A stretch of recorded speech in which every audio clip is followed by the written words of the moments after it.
आज के सत्संग में भक्ति विचार के चैप्टर नंबर 1 के 67 नंबर भक्ति विचार लिया गया है, जिसमें कहा गया है कि प्रभु के भक्तों के विचारों का सेवन करना चाहिए, इससे जीवन में भक्ति बढ़ती है।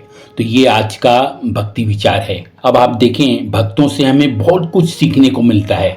भक्ति जागृत करनी है तो भक्तों का सहारा लेना ही पड़ेगा। उनके विचारों का सेवन सबसे जरूरी है। इससे भक्ति के बीज हमारे भीतर अंकुरित होते हैं।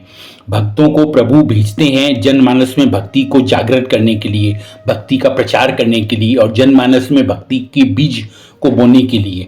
भक्तों से हमें बहुत प्रेरणा मिलती है भक्ति करने की, दृष्टांत मिलते हैं, बहुत सारी प्रतिकूलताएं हमको उनके जीवन में दिखती है जो भक्ति के कारण वे जिससे निकल पाई और ठाकुर जी ने उन्हें बचाया, उनकी मदद करी, उनकी जिम्मेवारी उठाई। प्रहलाद जी का उदाहरण देखें, कितनी विषम परिस्थिति थी उनकी और प्रभु की भक्ति उन्होंने उसमें की और प्रभु ने बाल बाल उनकी रक्षा करी, उनका बाल भी बांका नहीं होने दिया। मीराबाई को दूसरों न कोई, मेरे तो गिरधर गोपाल दूसरों न कोई, ये कहाँ से मिला? ये भक्तों का जो विचार है ये सत्संग से उन्हें मिला और राम रतन धन पायो। उन्होंने गाया कि सबसे बड़ा जो धन है वो राम रतन धन है और ये भक्तों का विचार हमें मिलता है। भक्तराज सूरदास जी, अब मैं नाचियो बहुत गोपाल, कितना सुंदर बात उन्होंने भक्तों के विचारों का सेवन करने से मिलता है कि जगत में नाचते नाचते मैं बेहाल हो गया, अब प्रभु हमें अपने श्री कमल चरणों में स्थान दीजिए। केवट जी का प्रसंग लें, उनसे सीखने को मिलता है कि कुछ नहीं चाहिए, उन्होंने कहा भगवान को, और भगवान ने जब चूड़ामणि सीता माँ ने दी तो उन्होंने कहा कछु नहीं चाहिए। कछु नहीं का मतलब था कि चूड़ामणि से बड़ी कोई चीज नहीं, मुझे कुछ भी नहीं चाहिए, आज आपके दर्शन से मुझे सब कुछ प्राप्त हो गया। तो प्रभु को अपनी दुर्लभ भक्ति का दान उन्हें देना पड़ा। सुदामा जी का प्रसंग देखिए, सुदामा जी ने कहा प्रभु से, जब प्रभु ने उन्हें सुदामापुरी का दान दिया कि आपकी माया उन पे प्रभाव नहीं डाले।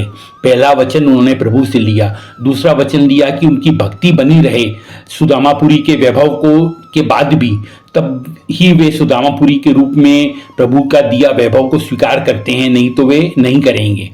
गोस्वामी श्री तुलसीदास जी का चरित्र देखें, उत्तरकांड जी में, रामचरितमानस जी की उत्तरकांड जी में उन्होंने लिखा कि उनको जैसे प्रभु प्यारे वैसे लगे, जैसे एक कामी पुरुष को नारी प्यारी लगती है और एक लोभी को धन प्यारा लगता है, वैसे उन्हें प्रभु प्यारे लगे, प्रिय लगे। कितनी सुंदर बात! ये सब भक्तों के विचार हैं। सबरी जी देखिए, प्रभु ने नवदा भक्ति का उपदेश उनको किया और ऐसा कहा कि नवदा भक्ति कहकर प्रभु उनकी एक तरह से स्तुति कर रहे हैं, प्रभु स्तुति कर रहे हैं अपने भक्त की।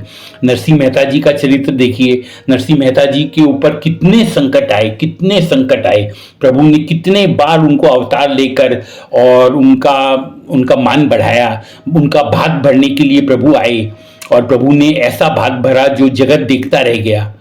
अर्जुन जी का उदाहरण लीजिए, उनकी पूरी नारायणी सेना को छोड़कर उन्होंने प्रभु को चुना। ये भक्तों के विचारों का सेवन करने से हमें पता चलता है कि अर्जुन जी का चुनाव कितना सही था और कौरवों की इतनी विशाल सेना, इतने महारथियों के बाद उनको विजय श्री मिली, पांडवों को विजय श्री मिली। भरतलाल जी को देखिए, भरतलाल जी ने कितनी बड़ी राजलक्ष्मी, अयोध्या जी की कितनी बड़ी राजलक्ष्मी को ठुकरा दिया और प्रभु की चरण पादुका का पूजन करके उनको राज्य गद्दी पे स्थापित किया और प्रभु के सेवक बनके, न्यासी बनके उन्होंने राज्य किया। 14 साल के लिए प्रभु का राज्य को संभाला, राज्य किया नहीं, प्रभु के राज्य को संभाला। तो ये सब चरित्र जो हमने अभी चर्चा करी, ये सब भक्तों के विचार है। इनका सेवन करने से हमारी भक्ति दृढ़ होती है। भक्त मार्ग जी का जितने भक्तों का चरित्र हम पढ़ेंगे, उतना ही उनसे प्रेरणा लेकर हमारे भीतर भी भक्ति जागृत होगी। इसीलिए जीवन में भक्तों के विचारों का सेवन करना चाहिए, जरूर करना चाहिए। इससे हमारी भक्ति निश्चित रूप से बढ़ती है और बढ़ती है। जय श्री हरि।